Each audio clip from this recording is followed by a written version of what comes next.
Hello, hola. How many of you speak Spanish? Only 1, 2, 3. Oh, that's impressive.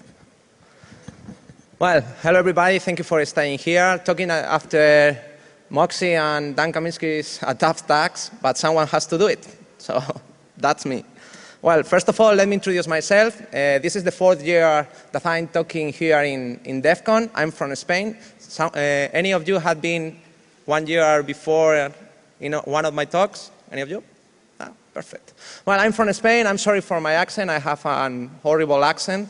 That's the problem with all the people from Spain. And in my case, it's special because I started to learn English when I was 33 years old. Right now, I'm 25, but I started when I was 33 years old. And I got a lot of problems with English, especially with the words that starts with S, like my country, Spain.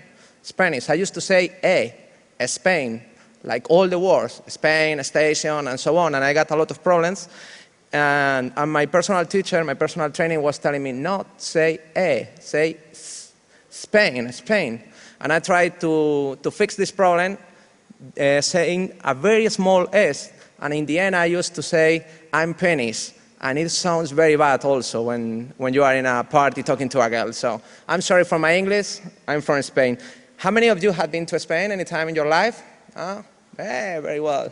Well, if not, you have to know some things about the Spaniards. First of all, we know how to do parties. This is one of the most famous parties in Spain. It's the San Fermines. It's a very impressive party. The only party very similar to this is the Mardi Gras in New Orleans. As you can see, there are a lot of people on the street, people from around the world. And it's a 7-day party, 24 hours every day, and every day we need to clean up the city, so we release some bulls across the city, and you have to run to get safe.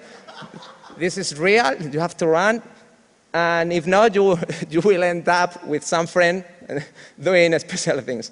This is one of the parties, it's one of the most famous, but we got parties around the country. This another one, it's Tomatina. It's a battle of tomatoes. You can get into the whole city fighting with tomatoes. It's impressive. And it's very funny. In the end, everybody, it's like an orgy, but not an orgy. Well, sometimes it is, but it lasts like this. Well, another one party that you have to know from Spain is the Fallas. This party is in Valencia every year. And during the whole year, people are constructing this kind of sculptures, are very nice sculptures, as you can see, are 10 meters tall, and at the end of the day, we need to burn them. All of them, no one survived. This is a tradition, a Spanish tradition, because we need the fire to cook paella, which is one of the most tasty food in the world. And of course, in Sevilla, for religious people, this is the Holy Week in Sevilla. All the people from Andalusia, the south part of Spain, is carrying the images, religious people. But it's not only for religious people, because 1 week after, there is the April's Fair, which is a different party where you can drink, sing, dancing, and so on. It's very famous. And of course, if you go to Spain, you have to visit my city, which is Madrid, a very nice city, a city that never sleeps, like New York, and it's quite nice. So don't forget to visit my country, okay? Understand? Well, this said, I'm going to talk about other thing. It was supposed that this talk was where I talk about how to hack terminal services and Citrix environments, but we are going to deliver this talk this afternoon in track 2, and this talk is about a story on the internet from my point of view, from the point of view of an Spaniard, a guy in a very small country that we could call Smallville, because it's like a village. Well, once upon a time, we were very happy on the internet. Everything was beautiful. We got a network in which we could do a lot of things. Everything was perfect, a fantasy world. Internet was a space of freedom, and a space where all opinions were allowed, where nobody controls the network. We use words like net neutrality or anonymity, or a network with no rules, and everything was perfect. The only problem that we got at that time is that it was created in the age of Aquarius, and everybody thought that the rest of the people will be happy with this kind of network. The only problem that we got was the trolls, you know, that kind of people who has nothing to do that comment in your blog, I don't like this, you are wrong, I don't like this, you are wrong. You know that kind of people? Yeah. Well, even this problem we solve is with some special netiquette. We use rules, but it wasn't imposed, it's just a recommendation. If someone tried to become a troll, you send a file with netiquette rules explaining how to behave on the internet. It was all the problem. But someday, WikiLeaks appeared. With WikiLeaks, we realized that internet wasn't that way. I'm not going to talk about the WikiLeaks project itself. I'm not going to talk about if what they are doing is a crime or not. I'm going to talk about the censorship that they suffered and what happened after WikiLeaks released the cables from Bradley Manning. The idea is that at that point, we realized that internet wasn't that peaceful place. There was a lot of problems with internet, and we discovered all together in only 1 week. We leave the matrix and watch and see the reality of the internet. First of all, we discovered that some governments could use hacking techniques to shut down computers, to shut down servers. The first thing that they suffered was a distributed denial of service. It was supposed to be done by a powerful country. It's supposed to be Spain. And it was the first step in this story. After that, the second story was that they were kicked out from Amazon in 1 day. In 1 day. It's incredible. If you try to get an order from a judge in Spain, you need more than 3 months. But only 1 day, they were able to kick out WikiLeaks from Amazon. Then the next problem with the internet domain. And that's very important for us. From our point of view, from an Spaniard point of view, that's a big problem because most of the companies in Spain are .com. Even my company is a .com company. And even we got .org companies. And in this case, in only 1 day, this is the 3rd of December, they lost the domain. Of course, after that, the money with PayPal, MasterCard, and so on. And the most impressive thing is that time after, the anonymous group get into the scene and they tried to do something against the people who were fighting to WikiLeaks. One of the most important things that they do was the HB Gary federal ownage. It was very funny, the story, with the SQL injection, extracting the emails, and so on. But after analyzing the email addresses, we discovered that there was crappy services that the governments, not only the US government, the governments from around the world were using. For instance, TaxB or 12 Monkeys project that were projects to control machines of the citizen or computers from, I don't know, companies. Also, the Facebook profiles. No? The idea is that there was a board of psychologists managing profiles like playing Sims and trying to push ideas on the internet, on the social network. And the last one with the viral propaganda, using images like the one on the right side to throw ideas across the social networks. After that, we realized that internet has a lot of problems also in the infrastructure. One of them is publicly known, is the Great Wall firewall in China. I don't know if you were in China, but it's true, it's impossible to watch porn. The BGP attack in Egypt, the idea of this attack is when the revolution started in Egypt, the government cut off all the network publication in the BGP servers, so the network of Egypt was taken out from the internet. It was a radical decision, but it worked. It worked for for the moment. Of course, the law. Every country has a special law on the internet, and all the countries are trying to get a bigger piece on the internet.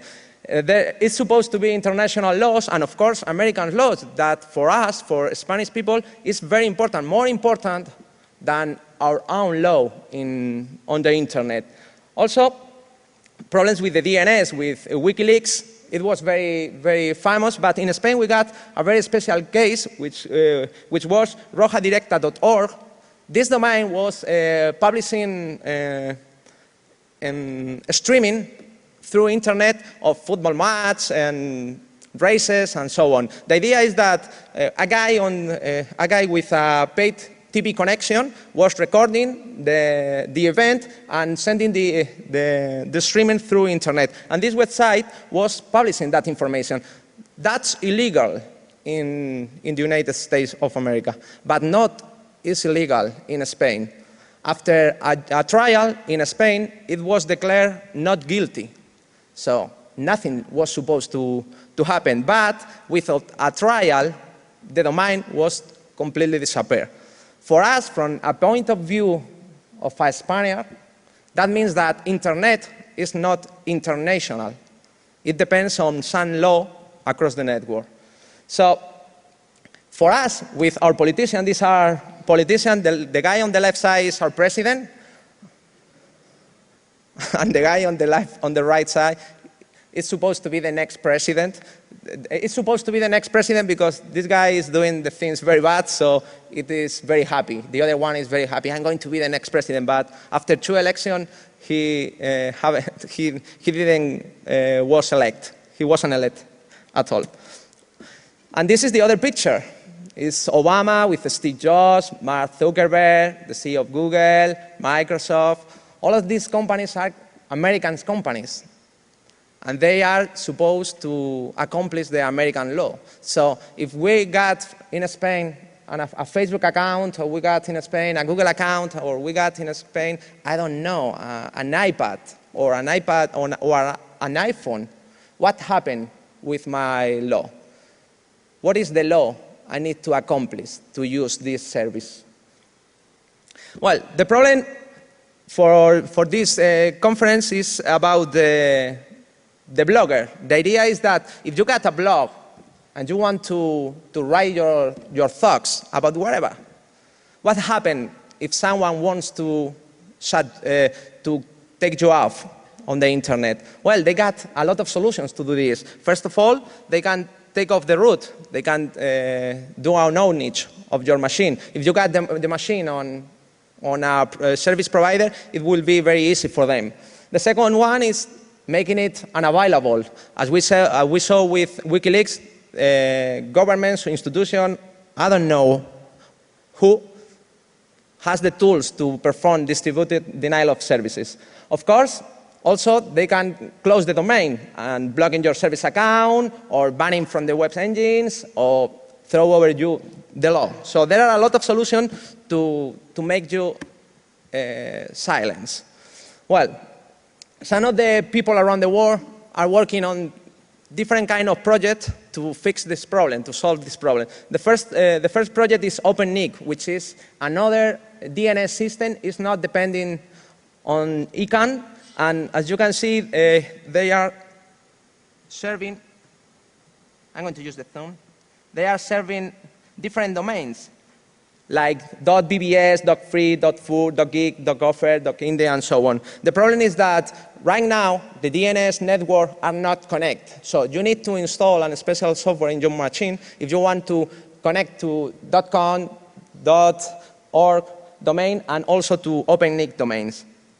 The second solution that was proposed after WikiLeaks problem was the distributed denying DNS system using P2P network, but it was only one idea. It's very difficult to construct a DNS using P2P network, and in the end, this project was completely abandoned.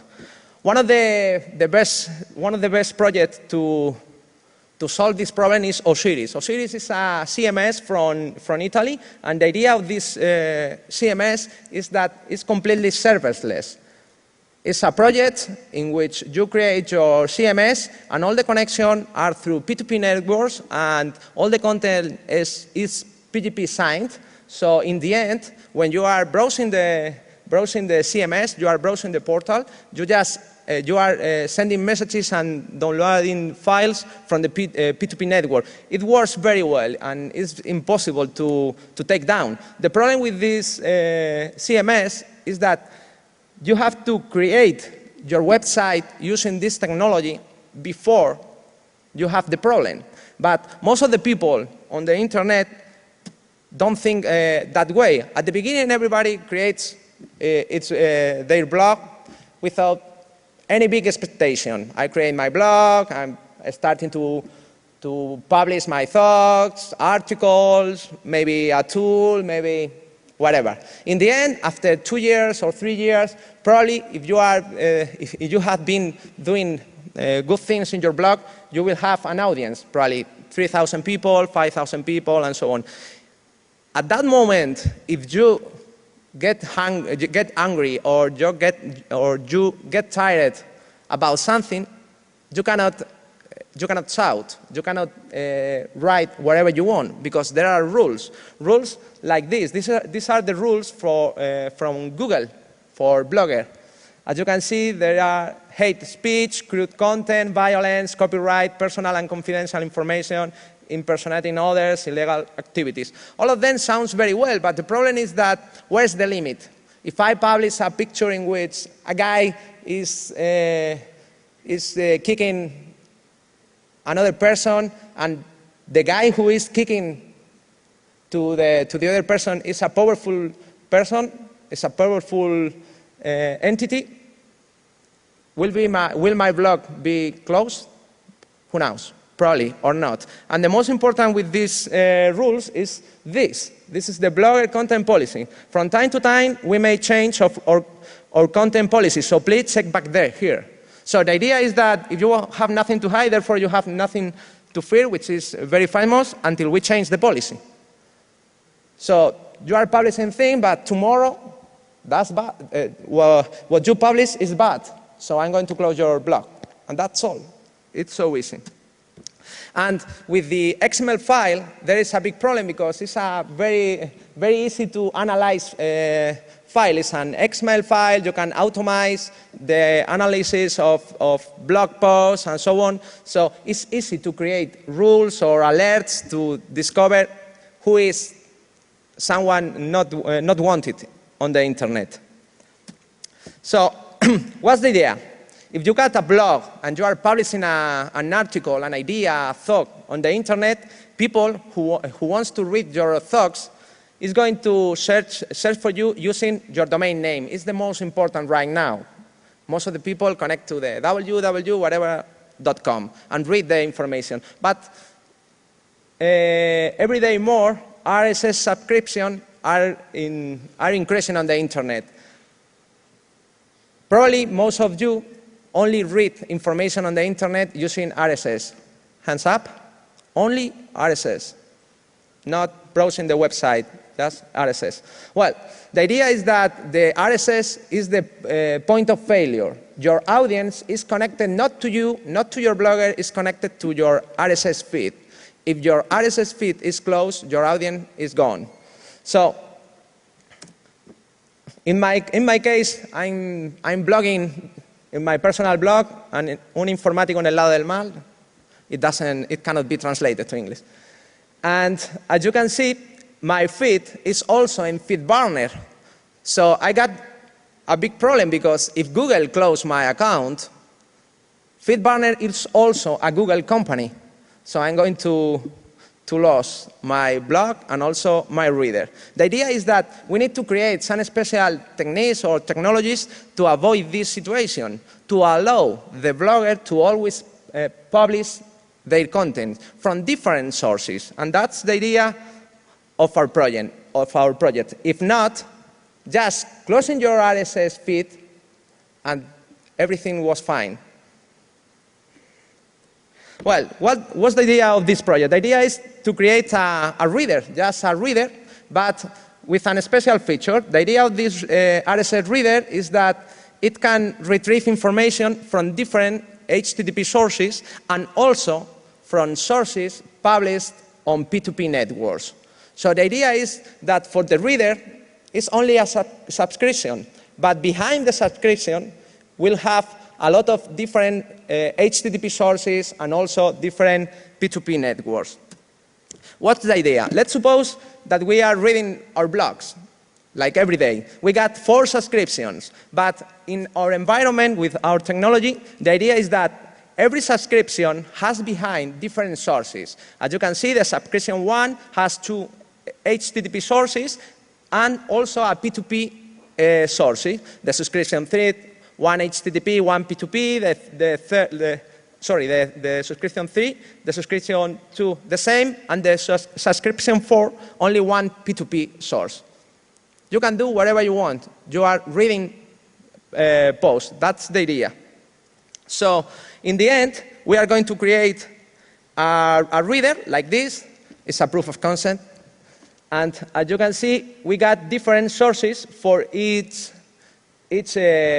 blog. In this example, 3 from HTTP and 1 from P2P network. The idea is that it's so easy to add new HTTP sources. RSS, the feed, is an XML file. Just adding a line saying, OK, I'm the blogger.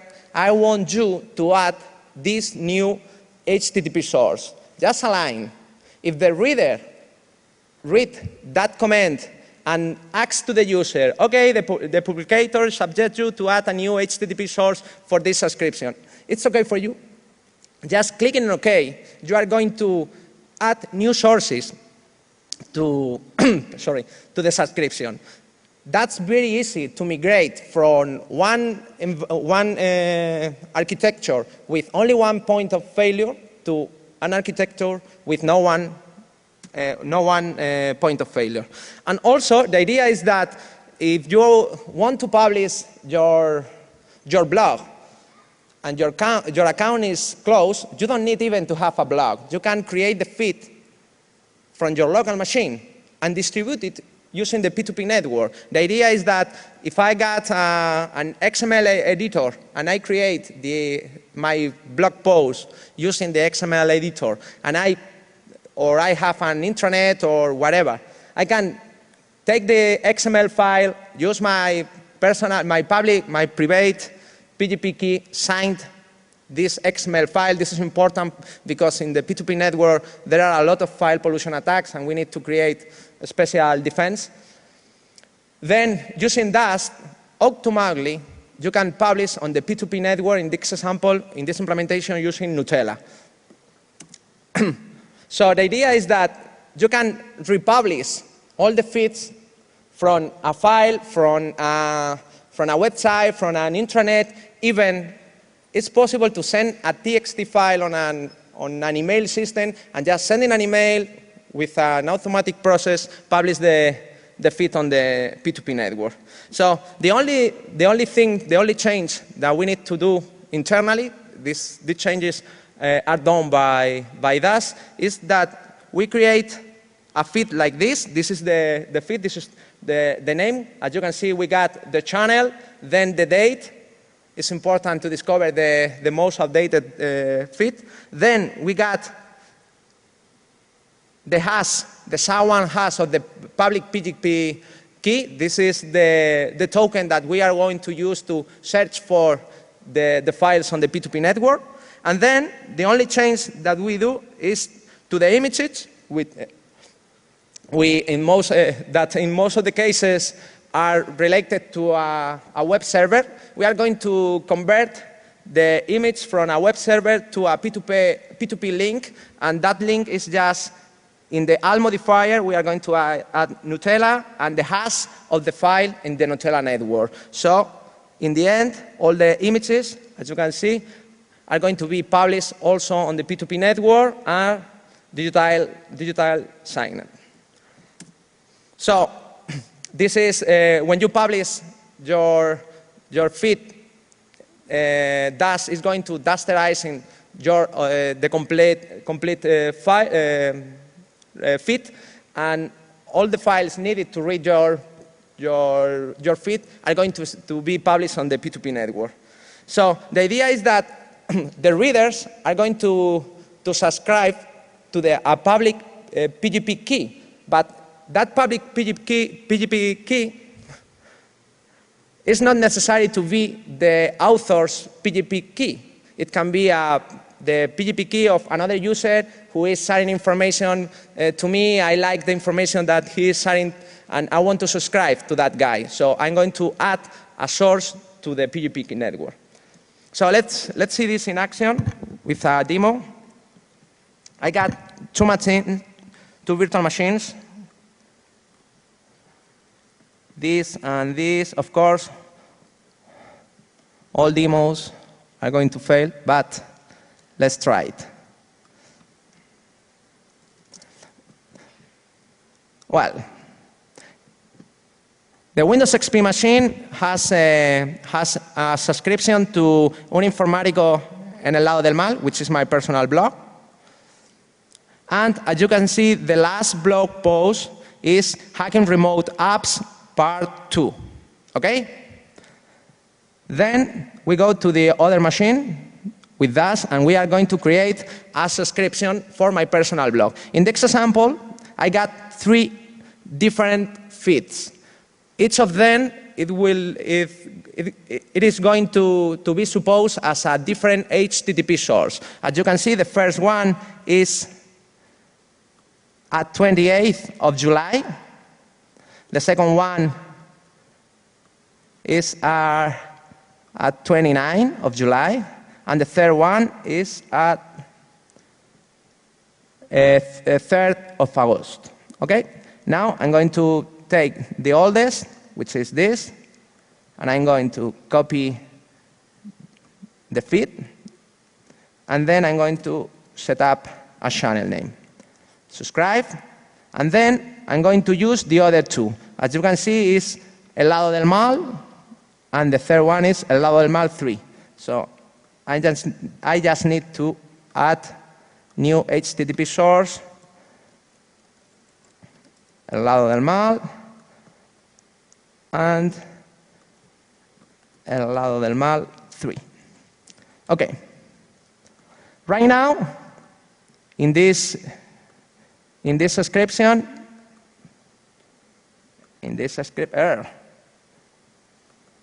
I got 3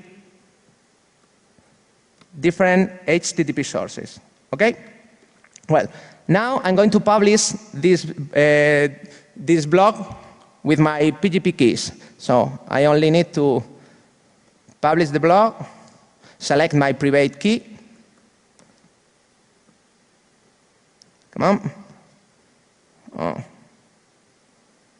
Oh, no. What happened? I just select a file. Okay. The key and the public key for the name. We need the public key just for the name of the feed. Okay, that's all. All the files are going to be rasterized and published in the shared folder. And now, on the other machine, I'm going to add a new public key, just this, which is the public key of the publicator.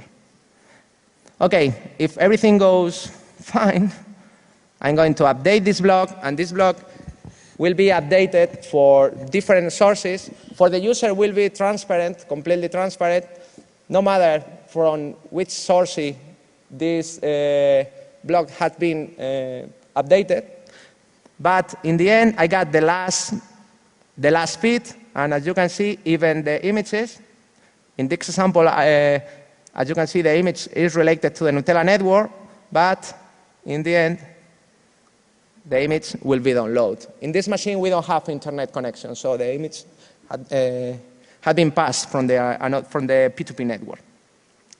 So that's the idea. The idea is just to create a reader. As you can see, there is no information about the P2P network because we don't want to construct a P2P client, we want to construct something that people use. So we need to create something cool for social media victims, no?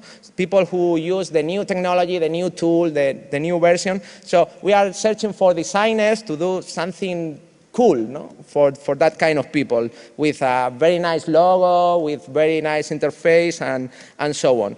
Right now, it's an open source project. It's under an Apache license. You can download the code from project.codeplex.com, of course, from Nutella Network. And if you want to, it's written in Java. I'm sorry. But if you want to use it or you have any question, for us, it will be a pleasure. Today, I'm going to deliver a talk with my company, with a friend in the track 2 at 16 o'clock. It was supposed to be called Terminal Application because we are going to do some crappy demos with Terminal Service and Citrix.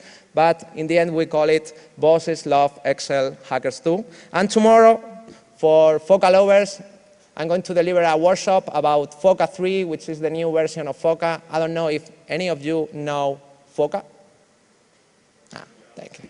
OK, pues that's all. Thank you very much for your attention.